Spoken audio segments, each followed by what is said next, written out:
The Descent is the only horror film that has the distinction of getting me extremely emotional by the end. It's that powerful of a movie.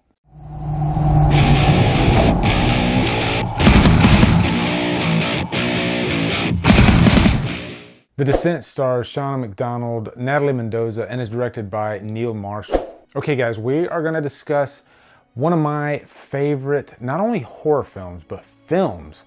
This is probably in my top 10, top 15. I love The Descent so much. It is just such a unique horror film, and we're gonna get into all the reasons why this, to me, is the perfect horror film. And you know, I was actually talking to my good friend Zach from Zach versus the Blue-ray Mountain, and we were discussing reviewing films and how sometimes you review a film that is, I guess, a part of you or just so close to you. Be it nostalgia, be it just an emotional connection. And those, to me, are the hardest films to review. The Crow was one of my hardest films I've ever had to review. And this is no exception. The Descent, again, I want to get it right. This movie is important to me. And really, it's one of the most underrated horror films I think I've ever heard of. So, if you haven't seen The Descent, then you definitely need to check it out. And also, this will contain some spoilers. So again, if you haven't seen The Descent, I would recommend turning this off, watching this phenomenal movie, and then coming back and watching the review. And now to drink my monster.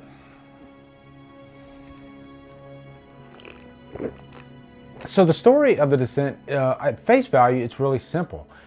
Sara, her husband and daughter died in a car accident at the beginning of the movie. And so a year later, a group of friends, they all get together with Sara and they take her on this cave-dwelling excursion. And Juno was one of the friends that actually picked the cave for them to dwell. And so as they're going through this cave, they become lost. And that is because Juno does not tell them that this is an uncharted cave. It has not been named before. There have been people there before, but they never made it out. So they are left to fend for themselves in this cave, and really it is just a nightmare for them. Now the first thing I want to talk about is the director, Neil Marshall. He crafted such an extraordinary picture. He actually did Dog Soldiers, and he would later do Doomsday, which I also think is an underrated classic and is kind of an homage to John Carpenter's Escape from New York. But The Descent works so well because the story is so multifaceted. It really starts off as one movie and it becomes a horror movie. It starts off with this really big tragedy when Sara loses her husband and she doesn't know that her husband actually had an affair with Juno. Juno is not a bad guy or anything. You can tell that she always wanted to let Sara know about this, but the timing was just way off. So she never really gets the opportunity to do that, and that ultimately plays into her demise at the end of the movie, or sort of demise. But what Neil Marshall does so well is focus on these characters. Every one of these girls,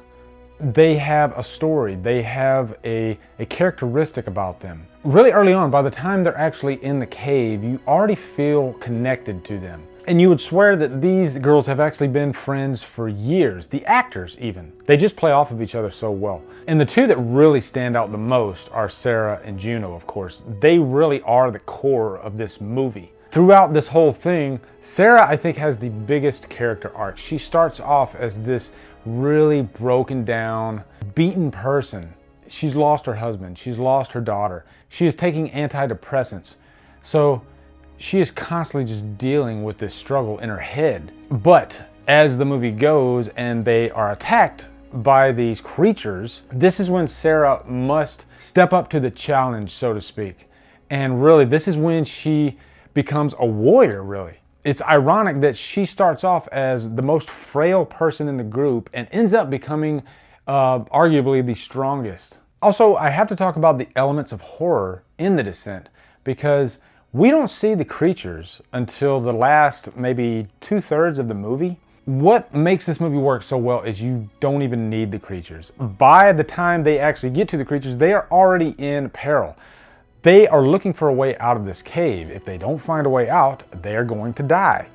There are so many moments in this movie that are just claustrophobic. You as the viewer feel like you can't breathe during some of these scenes. I've always thought the best horror movies are what I would call compound horror movies, where you have the danger before the ultimate danger.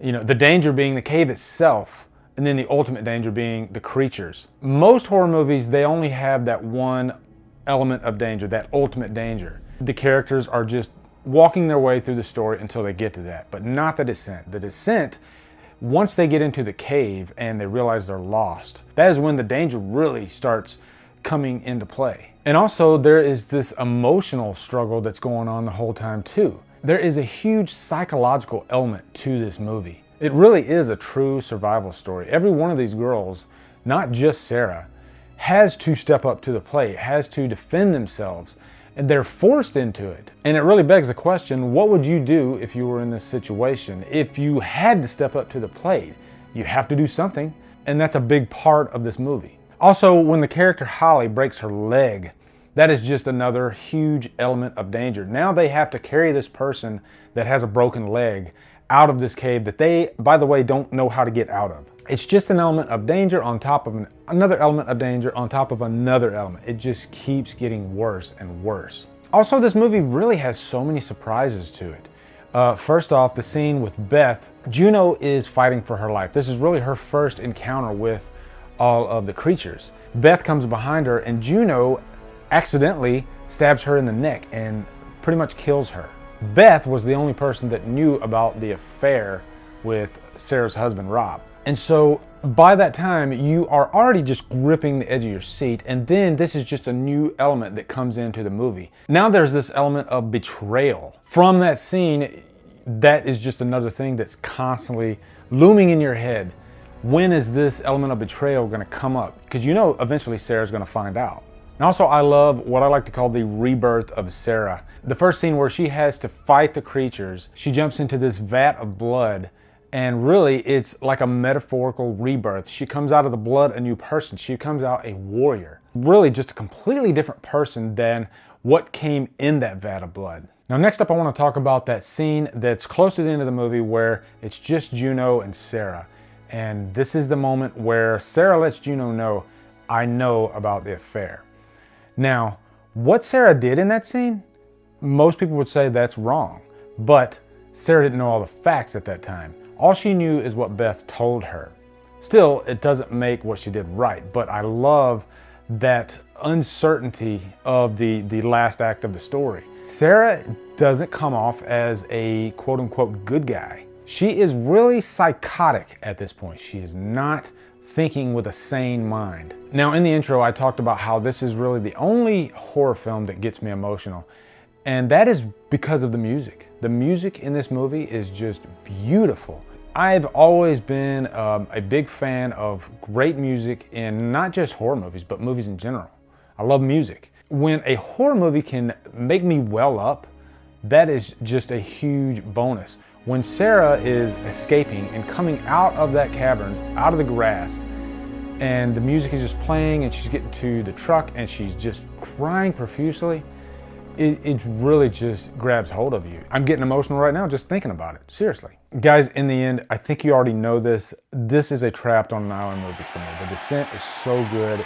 It involves betrayal, it involves friendship, it involves true horror. I didn't even get into the graphic nature of the movie. It is really graphic violence. But yeah, to me, The Descent is really the perfect horror movie. It just has every element of a great horror movie. So I can't believe it took me this long to finally review this movie. But what are your thoughts on The Descent? Looking forward to hearing them. Also, make sure you join the Killer Flicks Facebook group where we talk horror all day, every day. We just passed 500 members and we are still growing. I am just amazed by how fast this group is growing. So please come over and see what all the fuss is about, because we talk horror every day and everybody just has so many great contributions to the site. It's just an awesome group, really. Also like, subscribe, comment, follow me on Facebook, Twitter, Instagram, and Letterboxd, and Drumdum out.